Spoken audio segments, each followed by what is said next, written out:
Bismillahirrahmanirrahim. Innal hamdalillah nahmaduhu wa nasta'inuhu wa nastaghfiruh wa na'udzu billahi min shururi anfusina wa sayyiati a'malina. Man yahdihillahu fala mudilla lahu wa man yudlil fala hadiya lahu. Wa asyhadu an la ilaha illallah wahdahu la syarika lah. Wa asyhadu anna Muhammadan abduhu wa rasuluh sallallahu alaihi wa alihi wasallam. Ya ayyuhalladzina amanu taqullaha haqqa tuqatih wa la tamutunna illa wa antum muslimun. Ya ayyuhan nasu taqu rabbakumul ladzi khalaqakum min nafsin wahidah wa khalaqa minha zawjaha wa batha minhuma rijalan katsiran wa nisaa'a. Wattaqullaha alladzi tasaaluna bihi wal arham. Innallaha kana 'alaikum raqiba. Ya ayyuhalladzina amanu taqullaha wa qulu qawlan sadida yuslih lakum a'malakum wa yaghfir lakum dhunubakum. Wa man yuti'illaha wa rasulahu faqad faza fawzan 'azima. Amma ba'du, fa inna ahsanal kalam kalamullah wa khairal huda hudan nabiyyi sallallahu alaihi wa alihi wasallam wa syarral umuri muhdatsatuha wa kullu muhdatsatin bid'atun wa kullu bid'atin dalalah wa kullu dalalatin finnar. Ayyuhal ikhwah kaum muslimin, bapak-bapak, ibu-ibu, ikhwani wa akhwati fiddin rahimani wa rahimakumullahu jami'an. Alhamdulillah, dengan taufik Allah Subhanahu wa taala kita kembali di kesempatan yang mubarakah ini selalu diberi kesempatan oleh Allah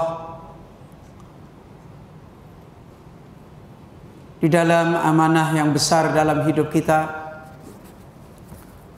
yaitu amanah menjadi hamba-hamba yang dipilih oleh Allah Subhanahu wa taala,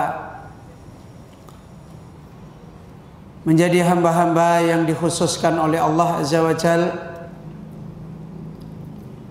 di dalam berbagai macam kehidupan dunia, yang kehidupan dunia ini dipenuhi dengan berbagai macam fitnah-fitnah kehidupan. Dan fitnah-fitnah kehidupan ini adalah kembali kepada kasratut thariq, banyaknya jalan-jalan yang terbentang dalam hidup, yang Rasulullah sallallahu alaihi wasallam pernah mengingatkan, wa hadhihi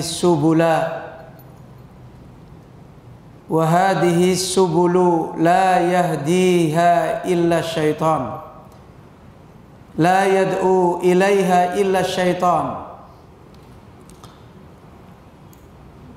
Dan ini adalah jalan-jalan yang lain yang banyak, dan tidak mengajak kepada jalan-jalan yang lain yang banyak itu illa syaitan, kecuali syaitan. Di dalam hidup ini Allah Subhanahu wa taala menjadikan kehidupan ini sebagai fitnah. Fitnah untuk memisahkan mana orang yang berbahagia dan mana orang yang sengsara. Dan Rasul kita Muhammad sallallahu alaihi wasallam ketika menjelaskan Firman Allah Subhanahu wa taala, "Wala tattabi'us subula fatafarraqa bikum an sabilih." Janganlah kalian mengikuti as-subul. Janganlah kita semuanya di dalam hidup ini mengikuti berbagai macam jalan-jalan. Beliau sallallahu alaihi wasallam ketika menjelaskan tentang jalan-jalan ini, la yad'u ilaiha illa syaitan. Tidak ada di dalam jalan-jalan tersebut kecuali syaitan selalu mengajak manusia kepada jalan tersebut. Dan ini adalah hakikat urusan besar di dalam hidup. Urusan yang sejak awal makhluk ini didatangkan di dunia untuk mengadu nasib, untuk mempertaruhkan kehidupannya. Apakah dia menjadi orang berbahagia atau menjadi orang yang sengsara? Dan ini dikembalikan kepada jalan yang mana yang dia tekuni di dalam hidup ini. Kabar yang disampaikan oleh Rasulullah sallallahu alaihi wasallam tadi, mayoritas jalan-jalan yang ada di dalam hidup adalah asyaiton yad'u ilaiha. Adalah jalan di mana tempatnya syaitan memanggil manusia kepada jalan tersebut. Bahkan Rasulullah SAW menasihatkan, inna syaitana qa'ada libni Adam fi kulli tariqihi. Sesungguhnya syaitan selalu duduk menyongsong setiap anak Adam. Setiap anak Adam dimanapun dia berada akan disambut oleh syaitan. Qa'ada libni Adam fi kulli tariqihi. Disambut oleh syaitan di setiap jalannya anak Adam.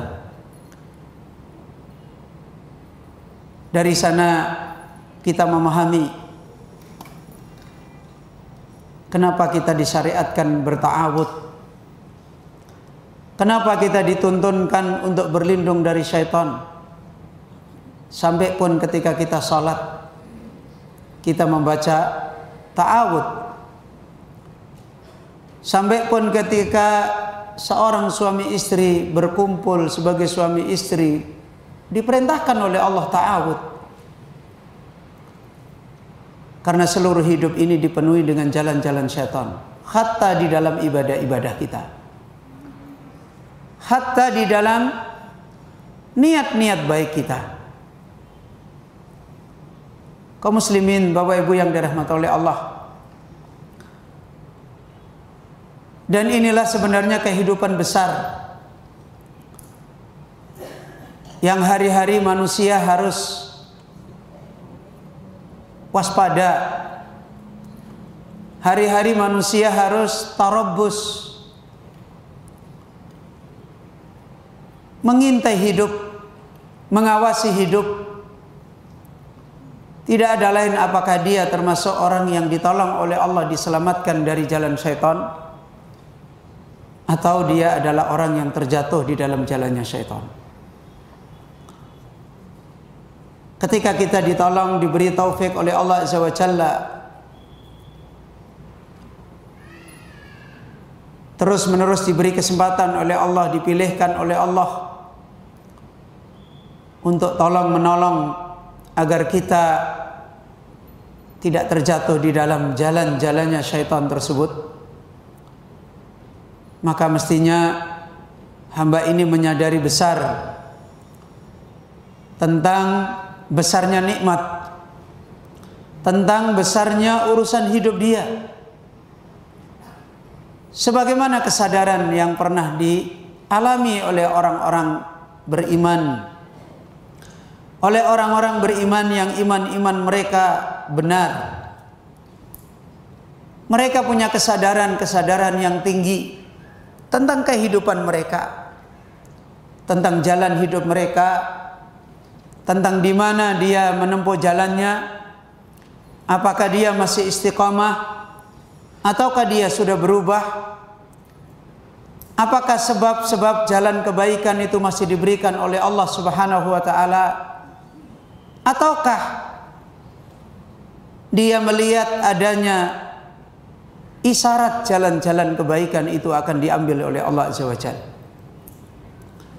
Karena itu Bapak Ibu yang dirahmati oleh Allah Subhanahu wa taala, para sahabat radhiyallahu anhum sudah sekian tahun lamanya mereka berada di jalan kebaikan. Mereka hidup setiap hari dididik oleh Rasulullah sallallahu alaihi wasallam. Setiap hari didatangkan kabar-kabar besar oleh Allah Azza wa Jalla dari langit. Di celah-celah mereka mengikuti hidayah. Begitu tanda-tanda Rasulullah sallallahu alaihi wasallam mau meninggalkan mereka. Begitu tanda-tanda Allah Azza wa Jalla mau mewafatkan Nabi Muhammad sallallahu alaihi wasallam, maka mereka menjadi orang-orang yang merasa seperti akan kehilangan jalan kebenaran, seperti akan kehilangan hidayah. Lihatlah Abu Bakar Siddiq radhiyallahu anhu. Sebagian ahlul ilm bahkan mengatakan, kalau setelah Nabi Muhammad sallallahu alaihi wasallam ada seorang nabi, maka Abu Bakar Siddiq pantas menjadi seorang nabi. Namun demikian Abu Bakar Siddiq radhiyallahu an, ketika turun ayat idza jaa nasrullahi wa ra'aitan nasa yadkhuluna fi dinillahi afwaja. Ketika turun ayat idza jaa nasrullah, manusia bergembira. Manusia senang karena tidak lama lagi Islam akan disambut oleh banyak orang. Islam akan diterima oleh manusia beramai-ramai. Tetapi Abu Bakar Siddiq mendengar ayat ini, justru dia menangis. Justru dia sedih. Justru dia merasakan ketakutan akan hilangnya perjalanan hidayah yang selama ini dia sudah jalani, yang selama ini dia ikuti. Bahkan beberapa sahabat ketika bertemu Abu Bakar Siddiq, mereka heran, kenapa engkau menangis ketika turun ayat idza jaa nasrullah wa ra'aitan nasa yadkhuluna fi dinillahi afwaja. Maka saat itu Abu Bakar mengatakan, bagaimana kalian? Bukankah ayat ini adalah ajalnya Rasulullah sallallahu alaihi wasallam? Apa yang ditangisi? Apakah Abu Bakar menangisi karena jasadnya Rasulullah sallallahu alaihi wasallam tidak ada lagi? Apakah Abu Bakar menangisi karena nanti mereka tidak berteman lagi, bersendogoro lagi, bertemu lagi dengan Nabi Muhammad sallallahu alaihi wasallam secara fisik? Tidak. Orang ahli din, ahli agama seperti Abu Bakar tidak mungkin menangisi duduk barengnya dengan Rasulullah sallallahu alaihi wasallam. Itu kita-kita. Kalau kita mau berpisah seseorang sedih, kenapa sedih? Nanti dia tidak berteman lagi sama saya. Nanti saya tidak dikasih lagi jajan oleh dia. Nanti saya tidak disumbang lagi oleh dia. Nanti saya kalau sakit tidak ditengok lagi oleh dia. Itu kita-kita. Orang secerdas Abu Bakar, orang sehebat Abu Bakar, apa-apa selalu menangis. Dan kalau Abu Bakar menangis itu pasti berurusan dengan urusan agama. Maka tidak mungkin ketika mendengar ayat yang merupakan ajalnya Rasulullah sallallahu alaihi wasallam ini, Abu Bakar sedih karena ditinggalkan mertuanya. Karena Rasulullah adalah ditinggalkan menantunya. Karena Rasulullah adalah menantu Abu Bakar Siddiq. Bukan Abu Bakar Siddiq sedih nanti anaknya menjadi janda. Aisyah radhiyallahu an tidak punya lagi suami. Enggak. Yang disediakan oleh Abu Bakar adalah perjalanan agama. Hidayah ini nanti nasibnya seperti apa? Dan ini menunjukkan kecerdasan manusia di dalam perjalanan hidayahnya. Dan itu sikap bukan hanya dilakukan oleh Abu Bakar Siddiq radhiyallahu anhu. Sikap itu adalah dirasakan oleh mereka para sahabat ketika Rasulullah sallallahu alaihi wasallam menghabarkan, memberi nasihat pada mereka di Haji Wada. Padahal mereka ini adalah orang-orang beriman yang sudah seperti itu. Saat beliau sallallahu alaihi wasallam memberi nasihat mereka di Haji Wada, tidak ada lain semua manusia menangis. Padahal mereka sudah dibesarkan oleh Rasulullah sallallahu alaihi wasallam. Apanya yang mereka tangisi? Tidak ada lain adalah perjalanan hidayah mereka. Tidak ada lain adalah bagaimana nasib agama mereka nanti. Kaum muslimin, Bapak Ibu yang dirahmati oleh Allah. Karena itu Al-Imam Al-Ajuri rahimahullahu ta'ala, ketika beliau menceritakan sifat-sifat, menceritakan perjalanannya orang-orang yang menempuh hidayahnya Rasulullah sallallahu alaihi wasallam, di dalam kitab beliau Al-Ghuraba'u minal Mu'minin, di dalam kitab beliau Al-Ghuraba'u minal Mu'minin, orang-orang yang mereka asing agamanya di tengah-tengah orang-orang yang beriman. Sudah di tengah orang-orang beriman, agama mereka asing bagi orang beriman. Maka beberapa sifat-sifat itu dinasihatkan oleh Al-Imam Al-Ajuri. Kalau engkau lihat mereka, ketika kalian tertawa, mereka menangis. Kalau kalian tidak tahu, kalian akan menganggap mereka adalah orang majnun, orang gila. Ya.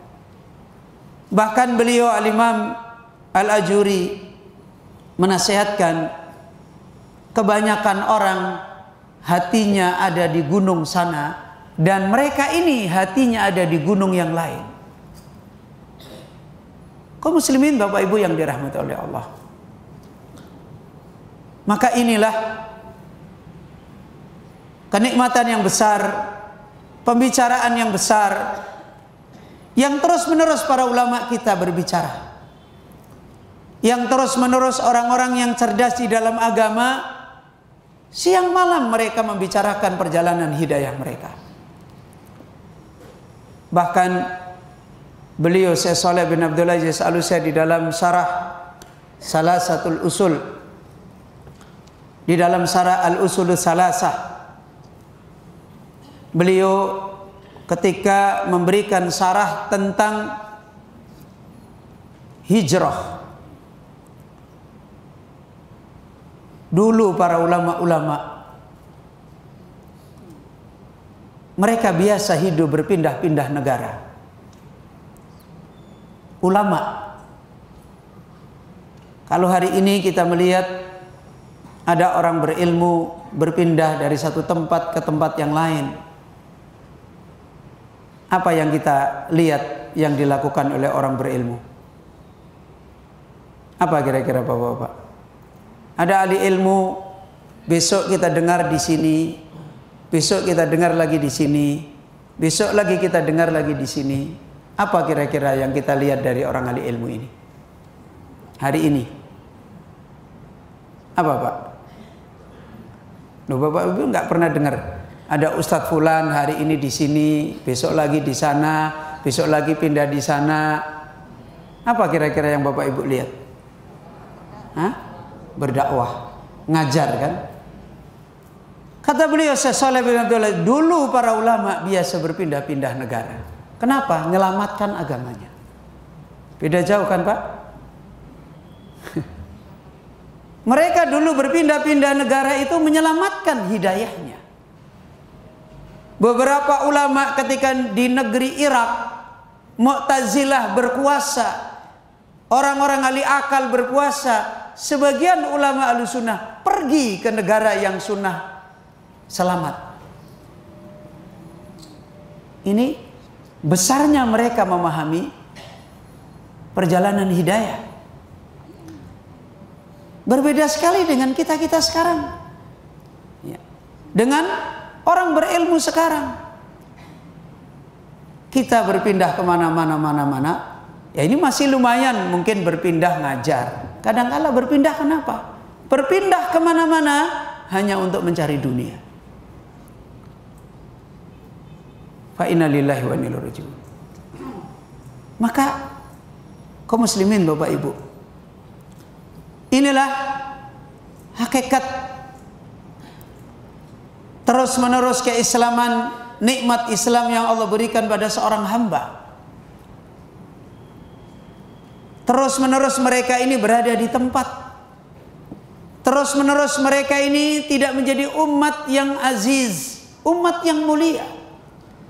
Tidak terus-menerus agamanya ini bertambah hari, bertambah merubah dia.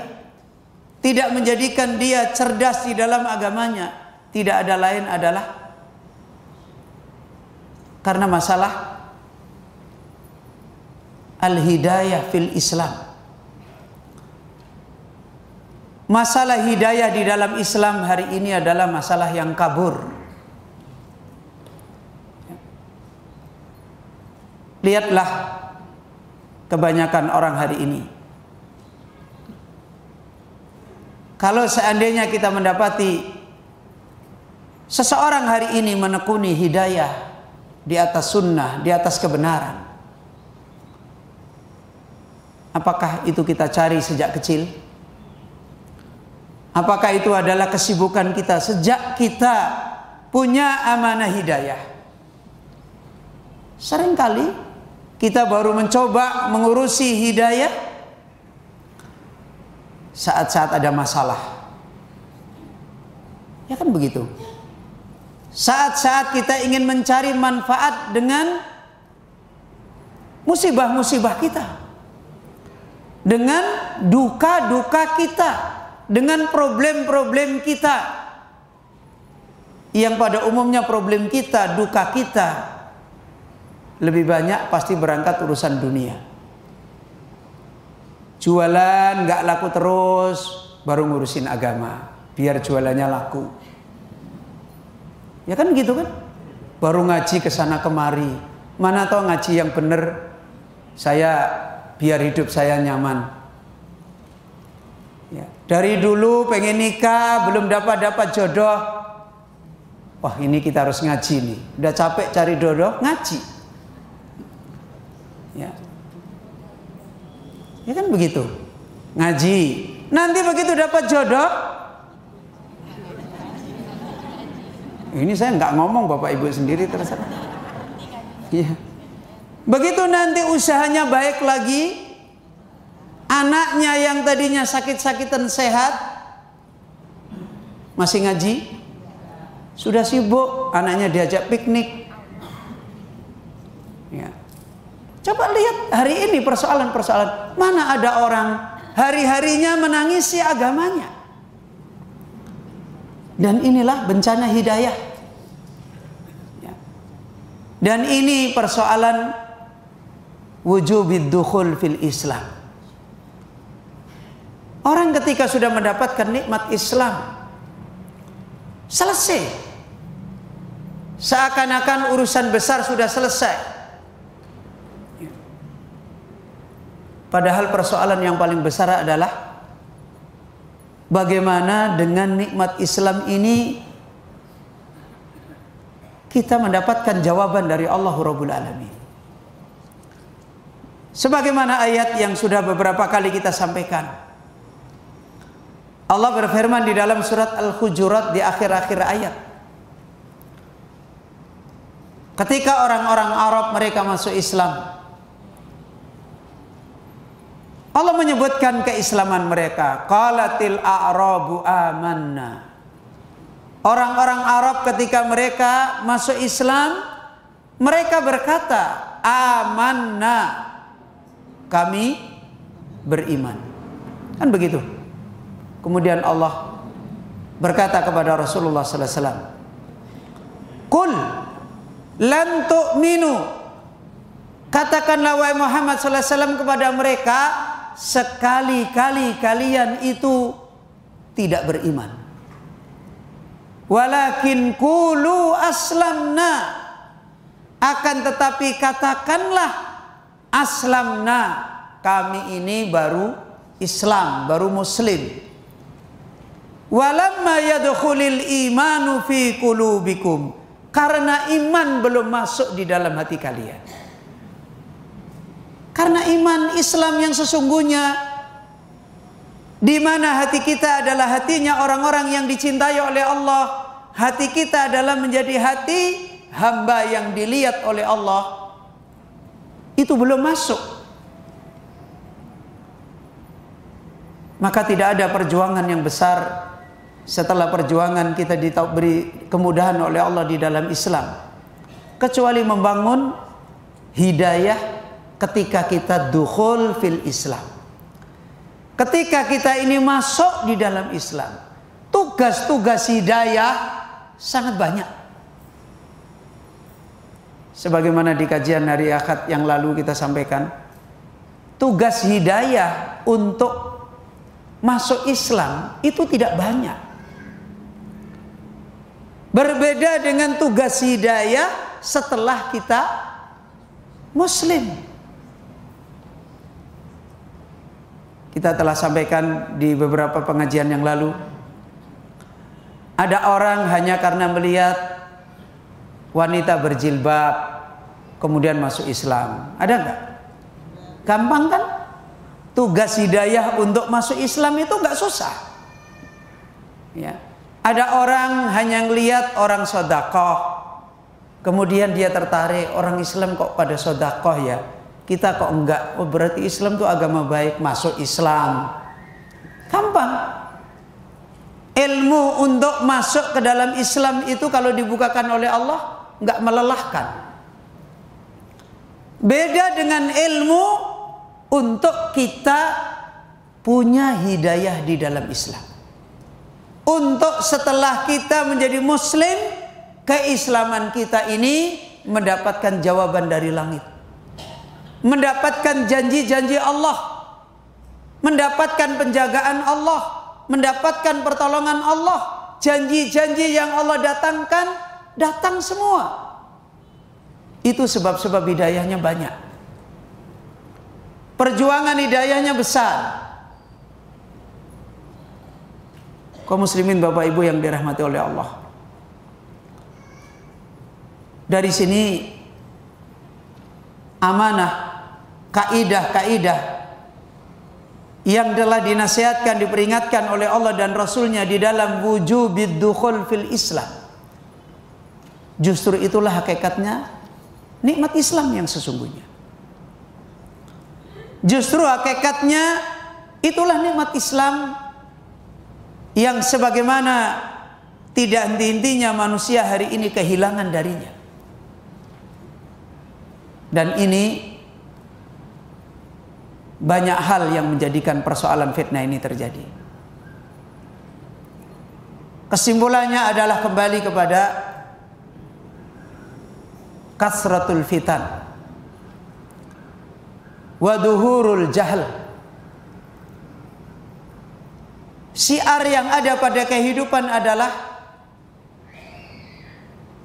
menyebarnya fitnah yang dinasihatkan oleh Al-Imam Ibnu Mas'ud radhiyallahu an. Anak kecil yang lahir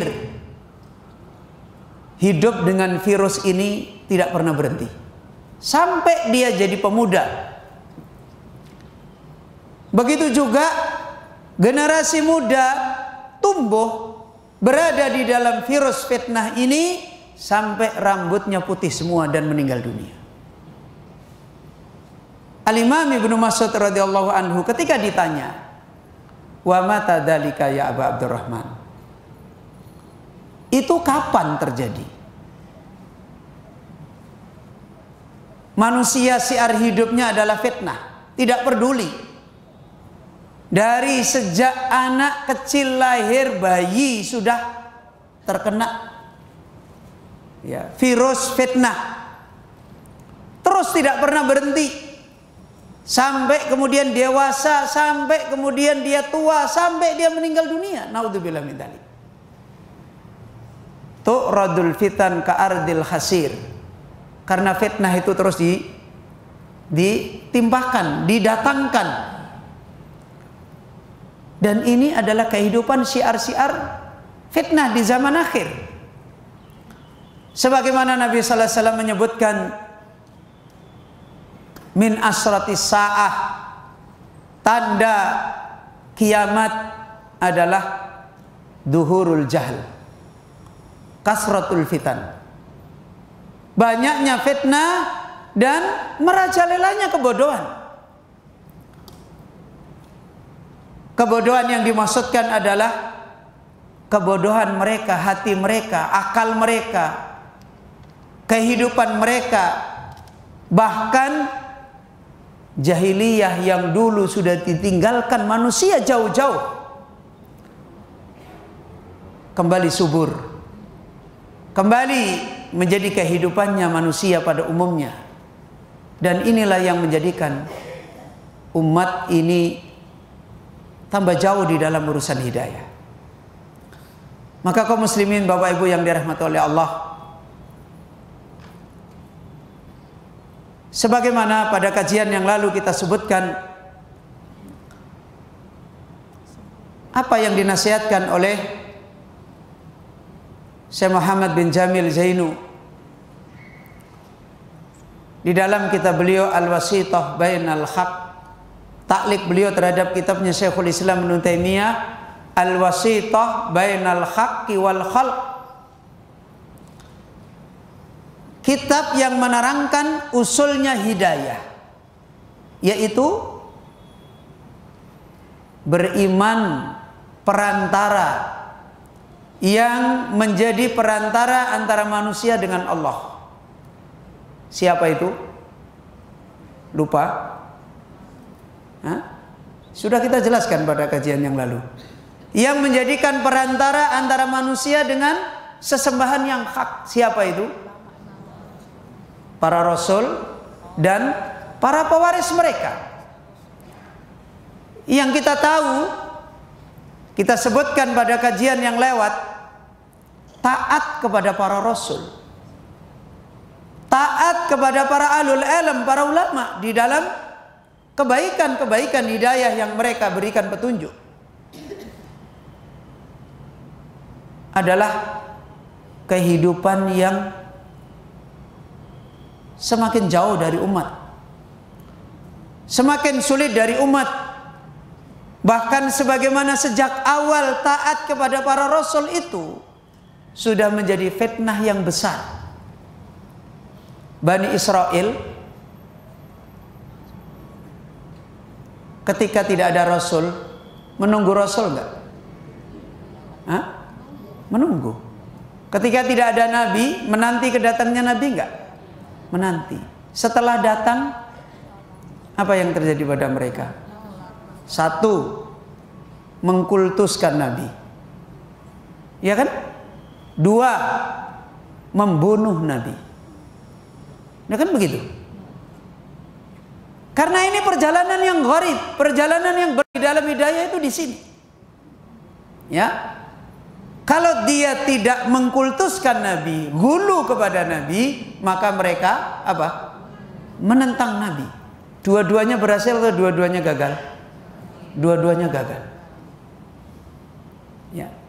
Bani Israel, kalau mereka tidak mengkultuskan nabi, bahkan nabi dijadikan sesembahan, sudah rusak. Yang kedua, mereka menentang, bahkan membunuh para nabi yang mereka tunggu-tunggu. Kenapa?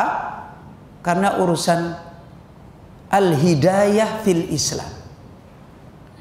Sama kita-kita ini, bapak-bapak, ibu-ibu, kalau lama nggak ngaji, nunggu-nunggu apa? Nunggu-nunggu apa, Pak? Sudah lama nggak ada ustadz, nggak ada yang ngisi ngaji. Nunggu apa? Nunggu ngaji. Nunggu ustadz kan? Kapan ada ustadz, ada ngaji. Tapi nanti kalau ada orang alim di tengah mereka disuruh ngaji, apa yang terjadi? Di awal saja rame seperti laron. Di awal pokoknya ustadz bagus. Seminggu kemudian bagusnya hilang. Seminggu kemudian bukan lagi bagusnya orang, orangnya hilang. Nanti ustadznya pergi, menyesal lagi. Ini penyakitnya. Karena kalau sudah ada ustadz, ada nabi, ada rasul, ada orang alim, kelihatan luka-lukanya, kelihatan borok-boroknya, kelihatan bertentangan dengan seleranya. Kok ternyata ada ustadz nggak enak ya? Ternyata ada seorang nabi itu nggak enak. Ini nggak boleh, harus begini. Ini nggak boleh, harus begini. Ini harus begini, harus begini. Kikrik banget sih. Kalau orang Jawa kan bilang begitu. Ya. Dulunya kita aja nggak disalah-salahin, malah diberi semangat ngaji. Setelah ngaji disalahin terus. Itu sering. Ya, ya kan begitu. Padahal kita tahu Rasulullah sallallahu alaihi wasallam itu tiap hari nyalain para sahabat itu. Yang dulunya masih bayi, masa bayi disalah-salahin? Kalau bayi ya dihibur-hibur, sayang-sayang, kan begitu. Sudah gede, ya harusnya dibenerin. Tuh kakimu nggak bener tuh, harus begini.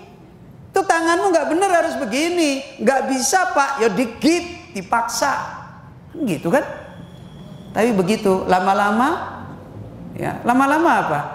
Lama-lama seragam. Wah, kita menentang nih, nggak cocok nih sama ustadz ini. Ustadznya kita pecat aja. Itu manusia. Itu perjalanan hidayah. Kalau kekuatan yang ada di dalam hati orang-orang yang menempuh hidayah tidak kuat. Karena itulah Rasul kita Muhammad sallallahu alaihi wasallam, Allah azza wa jalla memberikan penjagaan, memberikan kaidah-kaidah ilmu. Bukan hanya ilmu-ilmu yang datang rincian untuk membetulkan perjalanan hidayah kita, tetapi di antaranya adalah ada ilmu yang besar, yaitu apa? Memberikan kekuatan kalau dibetulkan. Kan begitu. Coba Bapak Ibu, orang sakit, kalau ditanya, kamu mau berobat nggak? Mau. Begitu diobati, lama-lama suruh setengah tahun di rumah sakit, kuat nggak? Seminggu aja nggak kuat, apalagi setengah tahun. Kenapa? Kalau untuk diobati mau sembuh, diginikan mau iya, tapi begitu menjalanin banyak problem. Kenapa? Ya itu sudah keadaan tubuh manusia. Tubuh manusia itu tabiatnya nggak mau tidak enak, pengennya enak. Nggak mau tidak ada beban, nggak mau terbebani, maunya tidak ada beban. Ya. Maunya nggak usah mikir banyak, mikir sedikit tapi jadi Abu Bakar, kan gitu. Itu tabiat manusia. Dah, Ustaz, tapi kita kan bukan Abu Bakar. Iya sama. Abu Bakar itu lahir juga bukan Abu Bakar.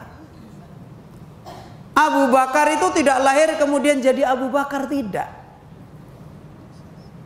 Kaum muslimin Bapak Ibu yang dirahmati Allah, karena itu tidak hanya kekuatan rincian obat ilmu yang diberikan kepada mereka, bahkan di dalam Islam pun kekuatan hidayah itu dibangun. Kalau diobati supaya kuat, kalau kemudian ketika dia berobat dia harus sakit, dia bisa kuat. Ya, apa itu?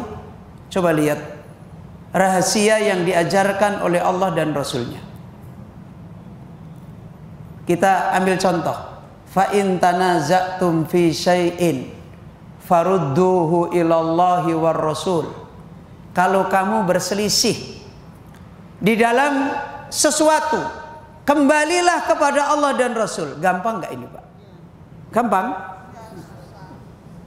Suami istri yang sama-sama mencintai ketika berselisih, suruh kembali kepada Allah dan Rasul aja gimana? Pelerok-pelerokan. Duh, itu suami istri yang saling mencintai.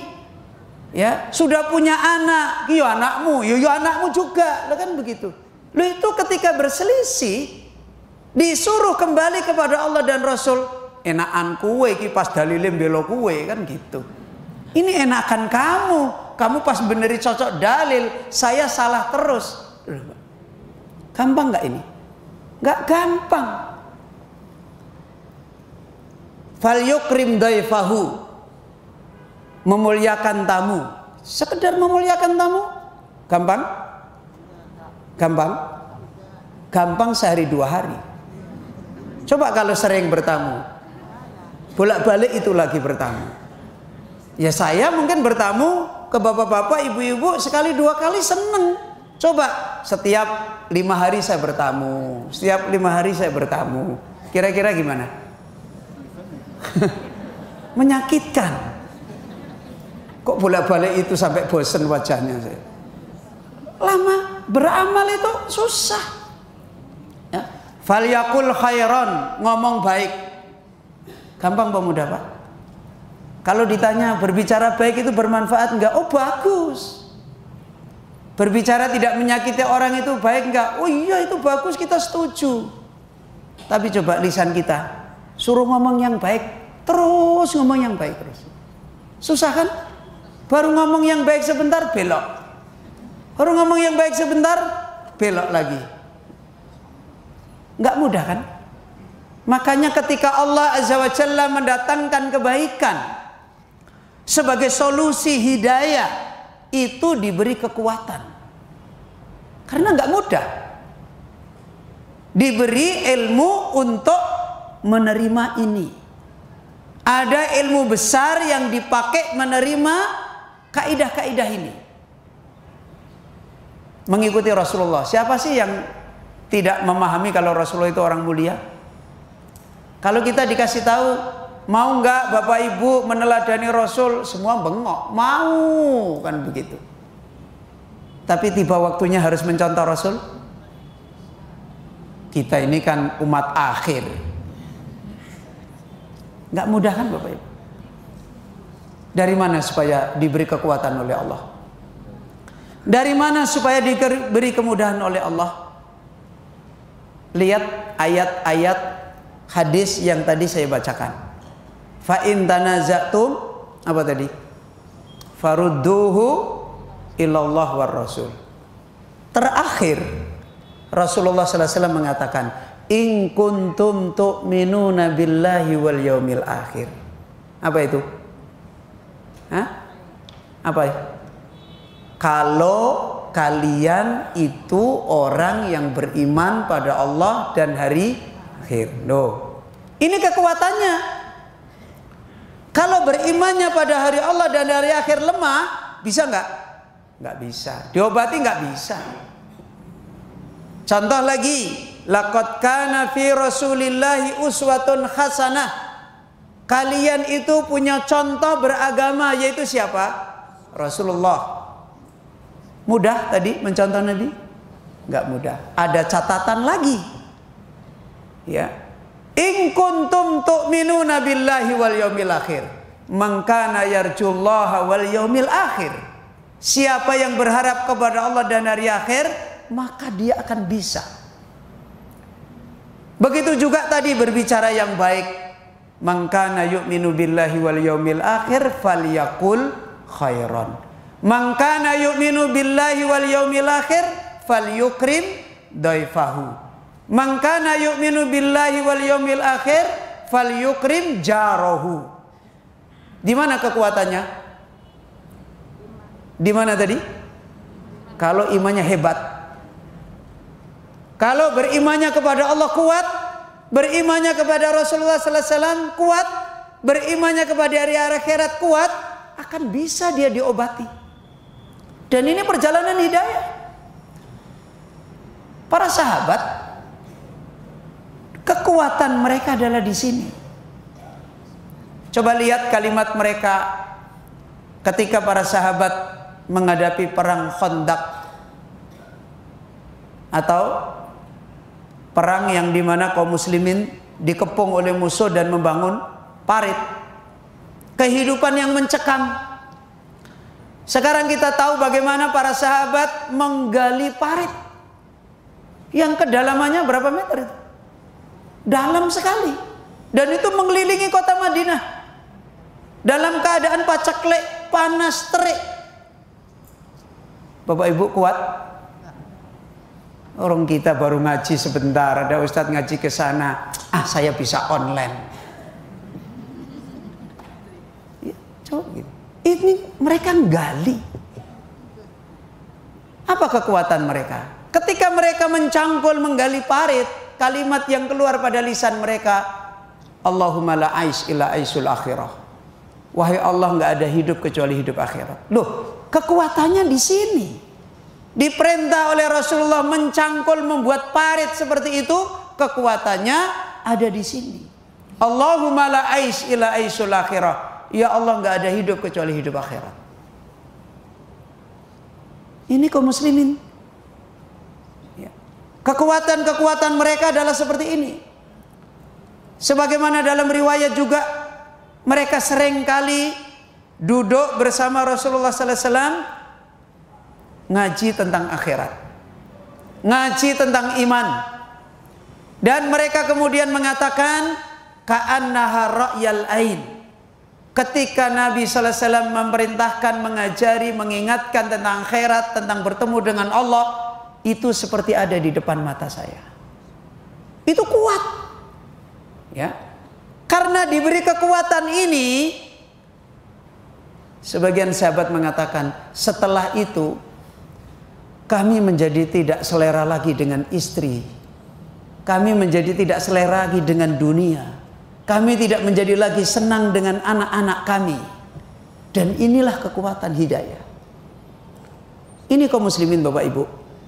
Karena itu beliau Syekh Muhammad bin Jamil Zainu menjelaskan, wa hadzal bala'u qadimun wa daurul muslikhina fihi syaqqun khatirun. Qala Umar bin Al-Aziz radhiyallahu anhu, innana nu'aliju amron la yu'inu alaihi illallahu ta'ala qad fana fihil kabiru wa syabas saghiru wa hajaral a'rabiyyu yahsabunahu dinan walaysa indallahi bidinin. Masya Allah. Kalau kita mendengar kalimatnya Umar bin Abdul Aziz ini, terus kita ini ada di mana? Apa kata beliau Syekh Jamil Zainu? Persoalan menjalani hidayah di dalam Islam ini, memegangi kaidah hidayah di dalam Islam, itu bala'un qadimun. Apa bala? Bala ujian, musibah besar, qadim. Apa? Qadimun, musibah dari dulu. Jadi ini bukan persoalan baru. Bala'un qadim, ini adalah musibah lama, ya. Musibah yang sejak dari dulu. Bencana perjalanan orang beragama yang datang dari dulu itu persoalannya di dalam masalah ini, ya. Persoalannya adalah di dalam masalah menjalani kaidah di dalam dia berislam, menjalani hidayah fil Islam, memegangi penjagaan Islam yang diajarkan oleh Nabi. Kemudian kata beliau, wa daurul muslikhina fihi syaqqun khatir. Dan perannya orang-orang yang berbuat baik di dalam persoalan ini adalah syaqqun khatir, kehancuran yang berbahaya. Kebanyakan orang, kebanyakan para dai, kebanyakan para orang alim jatuhnya mereka ketika mereka memperbaiki manusia di dalam masalah ini. Kalau manggil manusia di dalam jalan hidayah gampang. Coba lihat Bapak Ibu, di zamannya Imam Ahmad hidup, para ulama sampai menyembunyikan akidah mereka. Tahu Bapak Ibu, kalau orang Syiah namanya taqiyah, ya kan? Loh, pada waktu itu rajanya Muslim nggak? Muslim. Rajanya Bani Abbasiyah waktu itu adalah Muslim. Dan orang-orang yang membuat fitnah perjalanan hidayah, dohirnya Muslim nggak? Muslim. Ahlul bidah itu dohirnya Muslim. Mu'tazilah itu oleh Ahlus Sunnah dihukumi masih Muslim nggak? Masih. Tetapi dia menyebarkan ajaran yang menyelisihi hidayah Islam. Dan ajaran ini kemudian diterima oleh raja. Itu lebih besar lagi. Kenapa? Karena biasanya raja kalau sudah menerima ajaran nyuruh apa? Nyuruh rakyatnya seperti dia. Kan begitu. Dan ini ujian berat. Diuji dengan orang kafir atau diuji orang Islam ini? Orang Islam. Diuji orang kafir itu ringan. Yang berat itu ketika justru diuji oleh orang Islam. Kita disuruh bertahan yang benar, dohire podo islame, loh ya kan? Dohirnya sama-sama Muslim, tapi kita tahu yang benar disuruh tahan yang benar, kita boleh mendungi dia? Boleh? Boleh yang tidak benar kita pukuli? Kita ngibah? Kita caci maki? Loh, sekarang gimana ini Bapak Ibu? Gimana rasanya? Ada orang benar, ya kan? Terus ini yang nggak benar musuhi dia, tapi kita tidak boleh mencela dia, tidak boleh memusuhi dia. Coba Bapak Ibu, gimana rasanya? Kira-kira yang betah berapa orang? Sopo sing betah coba.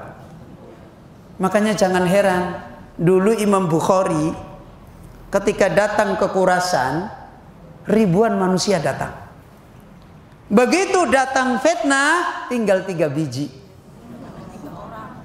Hah? Oh 3 orang, iya. Jadi ini ribuan. Ujiannya apa? Diuji dengan orang kafir atau sesama orang Islam? Sama orang Islam. Ya. Ini Imam Bukhari. Ujian berat itu di sini. Imam Bukhari dicela, dicaci maki, dituduh ini, tapi Imam Bukhari boleh menuduh mereka enggak? Enggak boleh. Boleh memusuhi mereka enggak? Enggak boleh. Boleh mendoakan jelek enggak? Enggak boleh. Harus mendoakan baik enggak? Sing betah sopo? Siapa yang kuat? Saya mau nanya, siapa yang kuat? Ya. Makanya disebut oleh beliau, ini adalah balaun qadim, bencana yang besar dari dulu. Musibahnya orang-orang hidayah itu ada di sini. Ya, kalau istilahnya orang Jawa, nek adoh mambu kembang, nek cedak apa? Apa Bapak Ibu? Ini wong Jawa ana lagi. Hah? Napa Bu? Nek adoh mambu kembang, nek cedak, hah? Mambu apa? Mambu telek, ya. Kalau bahasanya orang Jawa agak kasar, mambu tai, ya kan? Kenapa itu? Ulama itu kalau jauh baunya bunga. Ya Allah, mbak ada Imam Syafi'i ya di sini, bunga ditunggu. Begitu dekat, kok pahit ya? Fa inna lillahi wa inna ilaihi raji'un. Ini makanya kata beliau, al muslihin fi syakkin khatir. Bapak Ibu senyum-senyum aja, saya mengkap-mengkap. Lu tahu mengkap-mengkap Pak? Bapak Ibu tuh senyum-senyum. Saya ini di sini nih aku ki kuat apa ora tuh ya? Sini ini udah belah-belah, robek-robek. Bapak Ibu senyum-senyum, wah Ustadz bagus, enak men bagus. Kita ini di sini ini tiap hari peringisan. Ya. Kalau orang operasi itu nahan-nahan. Ya. Jadi syakun khotir, kebanyakan orang-orang yang memperbaiki hidayah di dalam Islam itu berantakan. Itu di sini. Ya. Kalau dakwah orang-orang kafir harus balik, oh itu gampang. Kalau ibu-ibu di musim orang kafir, dai di musim orang kafir, banyak yang bela nggak? Banyak. Saiki India kayak gitu, orang sak dunia ribet kok. Ya kan begitu. Tapi coba ada ulama sunnah dimusuhi oleh orang Islam. Ono wong ribut? Ora ono. Muridnya dhewe ya ora gelem apa meneh wong liya. Loh iya. Murid yang nanggung-nanggung, tahu nanggung-nanggung Pak? Tahu nggak? Murid-muridan. Jadi murid yang nanggung-nanggung ngetidir. Tahu ngetidir? Lari. Kemarin oh Ustadz bagus kita sama-sama. Iya. Tapi nanti setelah ada musibah ini ngetidir dia. Paling tinggal 1 biji, 2 biji. Orang ya. Ya. Jadi saya pernah mencontohkan sedikit Bapak. Dulu di Kendari. Ketika saya rasakan ada fitnah yang seperti ini. Murid-murid saya ini saya panggil. Saya panggil murid-murid saya ini. Masih banyak. Habis saya panggil saya jelaskan. Saya jelaskan, saya terangkan. Saya dan fulan itu sama-sama ahlu sunnah. Loh. Apa era yang jelas ke? Jadi saya dan fulan ini insya Allah sama-sama ahlu sunnah. Tapi dengan kejadian ini saya tolong izin dulu tidak ngajar. Kamu belajar sama fulan. Dan nggak apa-apa kan kamu masih ketemu ahlu sunnah. Ini saya ingin contohkan sedikit. Mereka apa? Ustadz jangan begitu, kita masih pengen belajar sama Ustadz gini. Yang membimbing kita dari dulu. Iya, itu hari ini. Kamu masih sensi sama saya. Di depan saya. Tapi besok setelah gendruwo datang belum tentu. Iya, saya membahasakan begitu. Saya pergi tinggalkan Kendari, keluar air mata saya. Mereka nangis, enggak. 5 tahun kemudian sama sekali satu pun tidak ada orang menulis ngomong sama saya, nelpon enggak ada. Tinggal 1 orang. Itu yang saya katakan 1 biji itu. Padahal itu ratusan Pak, Ibu. Tinggal 1 biji. Setelah itu pun 1 biji ini pun juga kecemplung. Tapi masih komunikasi sama saya. Gimana kabarnya Ustadz? Ya. Terus suatu ketika saya nulis buku. Nulis buku tentang fitnah saya jelaskan. Habis itu buku itu saya kirimkan. Sama dia saja yang saya kirimkan ini. Ya. Dan saat itu dia lagi siap-siap. Sudah beli sepatu, sudah beli baju loreng. Apa ini kira-kira? Hah? Hah? Apa ini? Sepatu yang tebel itu loh. Hah? Sepatu lar, baju loreng, udah mempersiapkan. Mau kemana kira-kira? Mau ke Ambon waktu itu. Semuanya sudah ikut, tinggal 1 biji ini. Paginya mau berangkat, buku saya malam datang. Habis itu dia baca. Setelah baca, dia ngubungin saya nggak jadi berangkat. 1 aja. Ini contoh aja Bapak. Imam Bukhari contohnya lihat. Ribuan manusia datang, begitu diuji hidayah fil Islam, semua pergi. Tinggal Imam Muslim. Tinggal berapa? 3 orang saja muridnya. Ini ujian di dalam masalah ini. Dan setelah itu Allah takdirkan satu ini selamat, baik. Kemudian akhirnya bertambah tahun, yang ini berubah lagi jadi baik. 1-2 orang berubah lagi jadi baik. 1-2 orang. Akhirnya setelah 10 tahun mayoritas mereka baik lagi. Beratnya perjalanan hidayah di dalam Islam. Ya. Contoh-contoh seperti ini dialami para ulul alam, para ulama. Kenapa? Kalau orang bicarain orang kafir itu jelas. Ya kan begitu. Tapi begitu bicarain ini orang Islam jangan gini, ini nggak bener, ini nggak bener, itu menyakitkan. Ya. Bukan lagi orang yang di sana. Kadang-kadang orang yang di depan kita sendiri. Di zamannya Imam Ahmad, semua orang-orang berilmu sembunyikan kebenaran. Lisannya mengatakan seperti yang dimaukan raja. Al-Quran makhluk. Tetapi hatinya masih dia jaga. Tinggal sendirian. Siapa? Siapa? Imam Ahmad. Loh, gak gampang kan? Ya. Ini berita bagi kita semua. Saat-saat akan ada ujian dari Allah, apakah kita shodikin ataukah kita kadibin? Apakah kita orang yang benar di dalam hidayah Islam, atau kita adalah orang yang sebenarnya mendustakan hidayah kita sendiri? Kembali kepada kaidah ini. Dan kalau sudah seperti ini, yang dibutuhkan obatnya atau kekuatan berobat? Hah? Obatnya atau kekuatan berobat? Kekuatan berobat. Makanya disinilah para alul alam, para ulama begitu kuat menancapkan kaidah-kaidah berislam secara usul, secara manhaj, secara kaidah. Karena persoalannya ini, orang boleh jatuh bangun, boleh naik turun, akan bisa kembali lagi kalau kaidahnya kembali, kalau usulnya kembali. Kalau kaidahnya tidak kembali, usulnya tidak kembali, berantakan. Dan selalu ditunjukkan oleh Allah.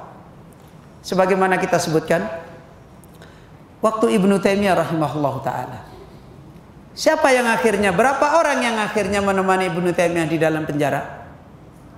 Berapa? Hah? Dulu udah kita sebutin. Berapa orang yang menemani Ibnu Taimiyah di dalam penjara? Ibnu Taimiyah di penjara karena orang kafir atau karena fitnah sesama orang Islam? Fitnah sesama orang Islam, bukan karena orang kafir. Dan siapa yang menemani dia? Hah? Siapa? Hah? Ibnul Qayyim. Murid yang benar-benar mapan di dalam kaidah. Ya. Kalau sudah seperti itu, bukan masalah pintar baca Quran, bukan masalah hadisnya berapa ribu, bukan masalah ayatnya berapa, enggak, kaidahnya yang akan menjawab. Sama Imam Bukhari. Siapa yang menemani Imam Bukhari? Imam Muslim. Murid yang kokoh, murid yang mendapatkan ilmu yang qawi. Dan ini yang ditolong oleh Allah. Maka dinasihatkan tadi, syakun khatir. Orang yang mau memperbaiki saja nggak kuat, apalagi yang diperbaiki. Gimana Bapak Ibu? Yang mau memperbaiki saja nggak mudah untuk bisa bertahan, apalagi yang mau diperbaiki. Makanya beliau Syekh Jamil Zainu membawakan perkataan Umar bin Abdul Aziz. Apa kata Umar bin Abdul Aziz? Innana nu'aliju amron la yu'inu alaihi illallahu. Pertama kali yang disebut oleh beliau, kita ini di dalam urusan hidayah, tugas kita adalah apa? Nu'aliju amron, mengobati urusan hidayah. La yu'inu alaihi, yang tidak akan ada yang bisa menolong, tidak ada jaminan untuk bisa baik, illallahu ta'ala, kecuali apa? Kecuali pertolongan Allah. Makanya Para ulama-ulama yang mereka kuat sabar seperti ini, pasti di dalam hatinya kaidahnya itu sudah hilang kaidah akal. Yang ada kaidah apa? Kaidah hati dengan Allah. Coba Rasulullah sallallahu alaihi wasallam ketika menghadapi Abu Lahab, Abu Jahal, Umar, kaidahnya tinggal apa? Minta tolong kepada Allah kan? Kalau Rasulullah sallallahu alaihi wasallam lemah berdoa, sudah gak kuat. Dan belum tentu orang seperti Umar mendapatkan hidayah. Urusannya kalau sudah seperti ini pertolongan. Karena itu di hari-hari seperti ini urusan hidayah fil Islam, orang alim harus kuat berdoa, orang yang belajar juga harus kuat berdoa. Keikhlasannya, kuatnya meminta tolong kepada Allah harus dibesarkan di dalam hatinya. Karena apa saja bisa menjadi dia jatuh. Persoalan sepele aja bisa menjadi jatuh. Ya. Persoalan sederhana, ibu-ibu, bapak-bapak pas ngaji, kemudian dari rumah bawain makanan. Oh, saya mau ngasih makanan untuk Abu Izi nih, biar dimakan, biar berkah. Habis itu saya lali makan. Lali tahu bapak ibu? Lupa. Itu bisa menjadi masalah nggak? Gimana ini? Ustadz dikasih makan, muridnya nggak dimakan, nggak menghormati, nggak ini. Udahlah saya nggak mau ngaji sama dia. Loh, bisa apa enggak ini bapak ibu? Bisa, ngaku pengalaman. No. Saya ini udah pengalaman. Iya. Lah ketemu nggak diajak ngomong sedikit ya ora sengaja. Lah wong 20 ngejak ngomong bareng ya apa iso? Ya kan nggak bisa kan? Sini 20, yang sana disalami, yang sini nggak salamin, pilih kasih. Loh, itu bisa jadi fitnah. Ya kan? Dulu kalau nginep di rumah saya, sekarang enggak. Loh gitu itu bisa jadi fitnah. Gimana Pak Ibu ini? Pokoknya tak terangke aja. Ini kalau nggak kuat-kuat ditolong oleh Allah. Seorang alim, kalau saya nggak kuat-kuat, ya Allah, ini ujian dari kamu. Muridku ada yang begitu, ada yang salah paham, ada yang sakit hati, ada yang melarikan diri. Ya kan begitu. Ya saya mau apa? Nanti saya takdir tambah dosa saya. Kalau nggak kuat-kuat minta tolong, itu tadi saya katakan dada saya itu udah mengkap-mengkap, tapi dikuat-kuatkan terus gitu. Ya, ibu-ibu juga begitu. Kalau nggak kuat-kuat minta tolong kepada Allah, bapak-bapak juga sama, jebol di jalan, ya, hancur di jalan. Makanya dinasihatkan oleh beliau, ya, oleh beliau Umar bin Abdul Aziz, apa tadi? La yu'inu alaihi illallahu ta'ala. Saya itu akhir-akhir kira-kira 1 tahun 2 tahun teringat doa guru saya. Dulu waktu saya masih belajar, salah satu doa yang sering saya dengar dari guru saya, beliau menasihatkan, jadi orang alim itu harus banyak mendoakan orang-orang yang didakwai. Salah satu doa yang beliau selalu baca, Rabbana ftah bainana wa baina qaumina bil haqqi wa anta khairul fatihin. Itu di Al-Quran. Wahai Allah, bukakanlah di antara kami. Rabbana ftah bainana wa baina qaumina, dan bukakanlah di antara kaum kami. Ya, bil haqq, supaya menerima kebenaran. Wa anta khairul fatihin. Saya ingat sekitar 2 tahun ini. Makanya saya sekarang dengan keadaan ujian yang banyak, itu yang saya paling bisa banyak baca. Begitu teringat ada murid yang lari, saya berdoa itu. Teringat ada murid yang sakit hati, nggak senyum lagi, saya berdoa itu. Ya. Teringat ada murid yang ngambek, saya berdoa itu. Saya ingat, ini guru saya dulu, Masya Allah, saya harus ikuti guru saya. Ini pertolongan Allah Bapak Ibu. Ya. Ya, kalau saya nggak ditolong oleh Allah, kalau bahasanya orang Jawa, wis minggat bingi-bingi. Suara kuat gitu loh. Gimana ya? Bapak-bapak ibu ini saya ngurusin ngaji, ini urusan surga neraka enggak? Nah kalau saya dijadikan beban punggung saya, dikandani orang mudeng tapi aku melu nerokone terus piye gitu loh. Dinasehati nggak paham-paham, ditunjukkan nggak ngerti, tapi dosanya kok aku melu gitu loh. Ya, itu berat.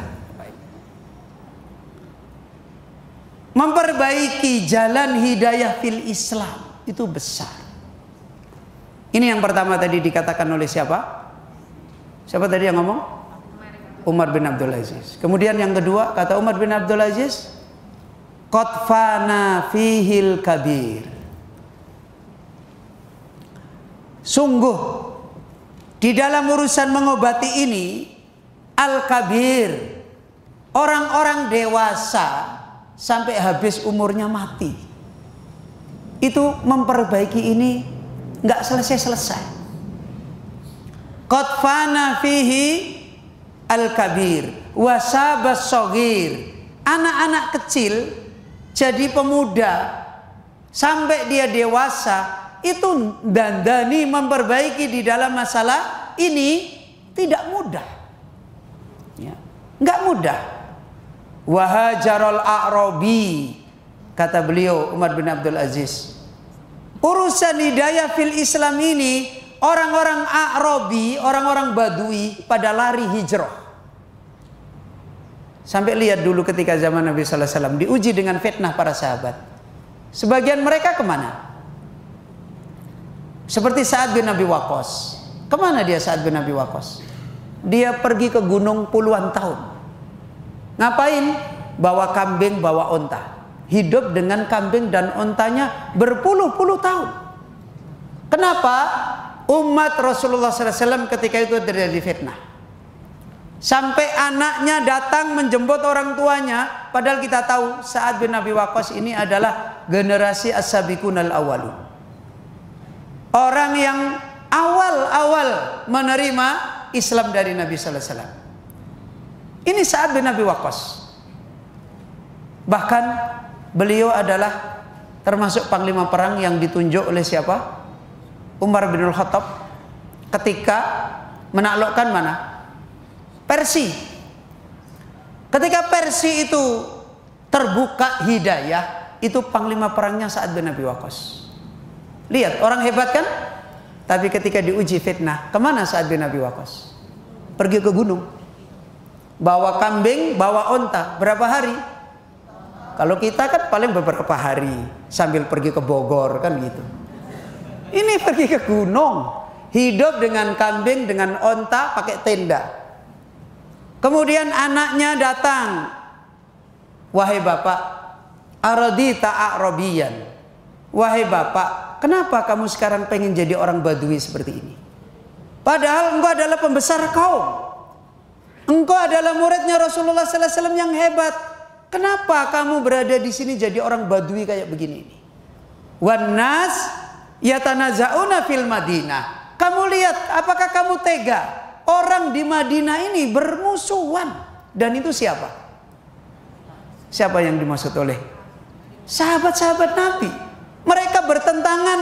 Kenapa kamu biarkan? Padahal kamu adalah sahabat Nabi yang besar.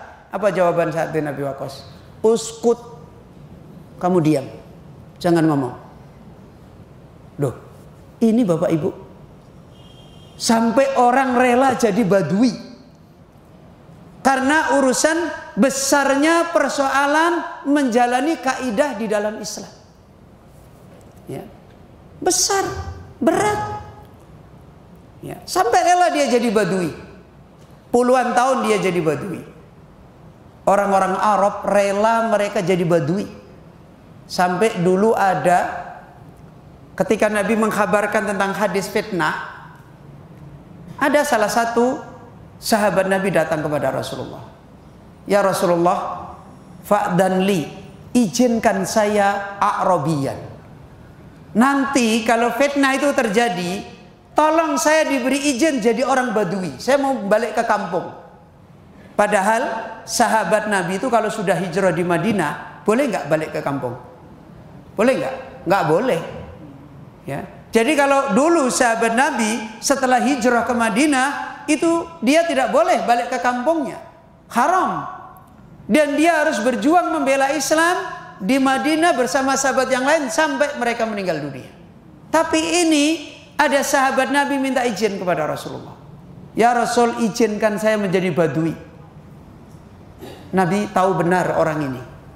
Kemudian Nabi mengatakan, kamu saya izinkan. Akhirnya begitu terjadi ujian hidayah, dia pulang ke kampung. Sampai dia menikah lagi di kampung. Punya anak lagi banyak di kampung. Setelah perdamaian, tahu perdamaian Bapak Ibu? Perdamaian apa? Perdamaian fitnah antara Hasan bin Ali dengan Muawiyah. Damai, baru dia datang ke Madinah. Begitu dia datang ke Madinah, sehari dua hari kemudian dia meninggal dunia di Madinah. Duh, itu urusan hidayah fil Islam. Urusan wajibnya kita setelah menjadi muslim itu punya perjalanan hidayah yang benar. Dan fitnahnya besar. Maka dinasihatkan hajarul a'rabi. Orang Badui kembali hijrah pergi karena urusan ini. Kemudian yakhsabunahu dinan walaysa huwa indallahi bidinin. Yang seperti itu kebanyakan mereka menyangka itu adalah agama mereka, tetapi di sisi Allah ternyata itu bukan agama. Ini loh kaum muslimin. Ini yang dinasihatkan Umar bin Abdul Aziz, yang menunjukkan bahwasanya menjaga meraih perjalanan hidayah fil Islam, dukhul fil Islam, itu persoalan jauh lebih besar daripada waktu dulu kita masih jahiliyah. Jauh lebih besar perjuangan kita, karena disitulah harganya. Harga kita itu nanti di hadapan Allah setelah kita menjalani Islam. Baru masuk Islam plum, itu belum ada harganya. Ya, harganya masih harga umum. Secara umum begitu muslim dijaga hartanya, kehormatannya, kan begitu kan? Nah, kemudian ada kabar gembira masuk surga, kan begitu. Tapi bisa dijamin ini? Nggak bisa dijamin. Kembali kepada perjalanan dia. Ini yang dinasihatkan oleh Ibnu Umar, oleh Umar bin Abdul Aziz. Kaum muslimin, bapak-bapak, ibu-ibu yang dirahmati oleh Allah, inilah hakikat makna taat kepada Allah Azza wa Jalla, taat kepada Rasulullah sallallahu alaihi wasallam, yang itu adalah bagaimana menjaga perjalanan hidayah yang sebenarnya. Dan dari sinilah maka kelanjutan dari kaidah ini, Rasulullah sallallahu alaihi wasallam telah bersabda di dalam babu wujubid dukhul fil Islam. Di hadis yang berikutnya kita bacakan hadis ini sebagaimana di dalam buku tersebut. Wa fi sahihi an Ibni Abbasin radhiyallahu anhuma anna an-nabiyya sallallahu alaihi wasallam qala abghadun nasi ilallahi salasatun. Abghadun nasi ilallahi salasatun. Rasulullah sallallahu alaihi wasallam bersabda, manusia yang paling mendapat murka, manusia yang paling mendapatkan kemurkaan dari Allah itu ada tiga. Ya, ada tiga. Dan semuanya ini dikaitkan perjalanan dia di dalam hidayah Islam. Ya. Perjalanan dia di dalam hidayah Islam. Ketika dia masuk menjadi seorang muslim, berpotensi untuk terkena apa tadi? Apa? Terkena apa tadi? Berapa golongan? Tiga. Apa tadi? Abghadun nas ilallahi salasah. terkena kembali menjadi orang yang paling dimurkai oleh Allah Azza wa Jalla. Ada berapa tadi? Ada 3. Kemudian Rasulullah sallallahu alaihi wasallam bersabda, pertama, mulhidun fil haram. Orang yang dia berbuat kekufuran, berbuat dosa di tanah haram. Setelah tanah haram diharamkan oleh Allah untuk orang-orang yang tidak beriman, kafir tidak boleh masuk. Yang dimuliakan di tanah haram hanya siapa? Orang beriman. Ini kan nikmat yang besar. Tetapi orang mukmin, orang muslim yang ada di tanah haram berbuat syirik, berbuat kufur, berbuat dosa. Jadi ini kemurkaan. Dan mungkin nggak Bapak Ibu? Orang di tanah haram berbuat syirik, orang di tanah haram berbuat dosa, mungkin. Dan ini kejahatan besar. Ya. Ini kejahatan besar. Bagaimana dia sudah diberi oleh Allah kemuliaan, kebaikan dengan Islam di tanah haram, di situ dia berperilaku seperti dulunya lagi. Ya. Di tempat yang dia sudah diberi kemuliaan oleh Allah Azza wa Jalla, dia tidak menjaga nikmat Islam dia yang dia sudah diberi oleh Allah. Ini pertama. Kemudian yang kedua, wa mubtaghin fil islami sunnatal jahiliyah. Wa mubtaghin fil islami sunnatan jahiliyah. Dan orang yang dia sudah diberi nikmat oleh Allah Islam, diberi nikmat Islam, mubtaghin sunnatal jahiliyah, mencari lagi ajaran-ajaran jahiliyah. Sudah dapat Islam, kaidah umumnya sudah dapat. Islam itu yang ngikuti Quran, ngikutin sunnah, kan begitu, ngikutin Nabi, ngikutin Rasul. Tetapi dia ngambil lagi ajaran-ajaran yang dia pakai, yang dia pegangi, yang dia jalani, yang itu bertentangan dengan Rasul, bertentangan dengan Allah, bertentangan dengan Islam, dan sebenarnya itu adalah ajaran dulu waktu dia jahiliyah. Kemudian dijalanin lagi, ditekunin lagi, diikutin lagi. Maka ini termasuk orang yang mendapatkan kegagalan di dalam hidayah fil Islam. Dan dinasihatkan oleh Rasulullah, abghadu annas ilallah, termasuk manusia yang paling mendapatkan apa? Kemurkaan. Dan inilah yang tadi disebutkan oleh Umar bin Abdul Aziz. Perjuangan yang tidak mudah. Dan disinilah letak sebenarnya menjaga hidayah Islam. Ya. Karena dulu sudah kita peringatkan, kita nasihatkan dari perkataan Alul Alam. Kalau orang sudah dapat taufik kepada Islam, kemudian dia tidak menjaga kaidah berislam, dia bisa keluar lagi dari Islam nggak? Bisa. Justru di sini membangun hidayah fil Islam itu sebenarnya dalam rangka menjaga hidayah ilal Islam. Yang pertama, yang kedua dalam rangka meraih kemenangan hidayah fil Islam. Paham Bapak Ibu? Saya ulangi lagi.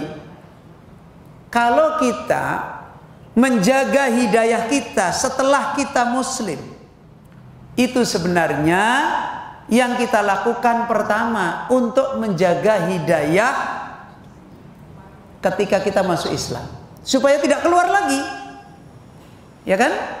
Yang kedua, supaya hidayah kita di dalam Islam ini diterima oleh Allah, ditolong oleh Allah, dijaga oleh Allah, diselamatkan oleh Allah Azza wa Jal, diberi janji-janji Allah Azza wa Jal. Dengan demikian, kalau kita sudah jadi muslim, masuk Islam, dan kita tidak menjaga kaidah-kaidah di dalam Islam, bencananya kemungkinan ada dua. Apa tadi? Apa tadi? Loh, kalau tadi kemenangannya ada dua. Kalau kita tidak bisa menjaga, kemungkinan bencananya ada dua. Apa tadi? Islam bisa copot lagi. Ya kan begitu? Yang kedua, kalau Islam tidak copot, Islam kita ini bangkrut. Ditolong Allah juga enggak. Jadi sebab kemuliaan juga enggak. Jadi sebab kebahagiaan juga enggak. Jadi sebab keselamatan juga enggak. Jadi mulianya hidup juga enggak. Jadi orang Islam juga hidupnya problem, rendah di hadapan musuh-musuhnya. Ini karena tidak menjaga hidayah di dalam Islam. Karena itu kaum muslim Bapak Ibu yang dirahmati oleh Allah, di sini letak sebenarnya orang mensyukuri nikmat Islam. Bagaimana ketika dia sudah masuk Islam, perjuangan dia yang besar itu ada di sini. Supaya dia tidak copot lagi Islamnya. Yang kedua, supaya Islamnya ini berkah. Supaya Islamnya ini benar-benar menjadi obat, bukan Islam yang menjadi beban. Sebagaimana kebanyakan orang hari ini capek-capek masuk Islam, capek-capek berislam, setelah berislam terbebani dengan Islam. Fa inna lillahi wa inna ilaihi raji'un. Ya. Ini yang kedua yang disebut oleh Rasulullah sallallahu alaihi wasallam. Yang ketiga, wa mutallibu dami mri'in muslimin bi ghairi haqqin liyuhariqa dammahu. Yang kedua, yang ketiga, di antara orang yang paling mendapatkan kemurkaan dari sisi Allah adalah orang yang menghalalkan darahnya orang Islam, kehormatannya orang Islam. Orang Islam tapi menghalalkan darahnya orang Islam. Ya. Orang yang kembali menghalalkan, membolehkan tidak apa-apa terhadap kehormatan saudaranya muslim bi ghairi haq, dengan tanpa ada kebenaran. Untuk apa?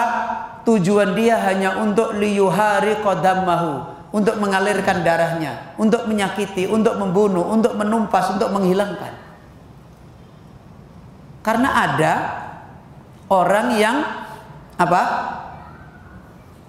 Darahnya orang Islam ditumpahkan, tetapi ini bukan dibenci oleh Allah. Apa itu? Qisas, ya kan? Hukum apa, jilid, hukum rajam, kan begitu. Itu kan darahnya orang Islam mengalir, kehormatannya halal lagi, tapi bihujjatil haq. Sekarang kita kembali lihat tiga yang disebutkan oleh Rasulullah SAW ini. Hari ini apa nasibnya? Banyak terjadi nggak kaum muslimin? Di Masjidil Haram, di tanah haram, banyak manusia berbuat apa yang tadi disebutkan oleh Nabi SAW. Berbuat kesyirikan, berbuat kekufuran, berbuat dosa, berbuat dolim, berbuat ini. Banyak. Kemudian lagi orang Islam kehidupannya sunnah jahiliyah. Banyak nggak terjadi? Banyak. Nanti kalau diinginkan, oh kita dituduh kafir. Nah, ya kan begitu. Itu jahiliyah, nggak betul. Nanti kalau diingatkan, diluruskan, wah masa yang masuk surga kamu sendiri. Berat. Ya kan? Kita ngingetin yang benar, dibilangin memangnya surga punya kamu sendiri. Susah kan? Ini kaum muslimin. Yang ketiga apa tadi? Hari ini banyak nggak gibah orang gampang, nempeleng orang gampang, bunuh orang gampang semua. Dan ini yang menjadikan rusaknya hidayah fil Islam. Kaum muslimin, Bapak Ibu yang dirahmati oleh Allah. Ini faidah yang kita kembali bawakan untuk menjelaskan ya, wujubud dukhul fil Islam, wajibnya kita masuk menjaga hidayah Islam. Dan semoga ini menjadi peringatan kembali kepada kita semua, dan kita dengan nikmat Islam ini ditolong oleh Allah, tidak menjadi orang-orang yang fa inna lillahi wa inna ilaihi raji'un, tidak mendapatkan kebaikan-kebaikan Islam yang kita tekuni sebagai hidayah yang mulia ini. Kaum muslimin Bapak Ibu yang dirahmati oleh Allah, Kita akhiri majelis kita dan semoga Allah memberi taufik kepada kita semua, dan insyaallah kita lanjutkan pada pertemuan yang akan datang bi'aunillahi azza wa jal. Kita akhiri majelis kita. Subhanaka Allahumma bihamdika asyhadu an la ilaha illa anta astaghfiruka wa atubu ilaik.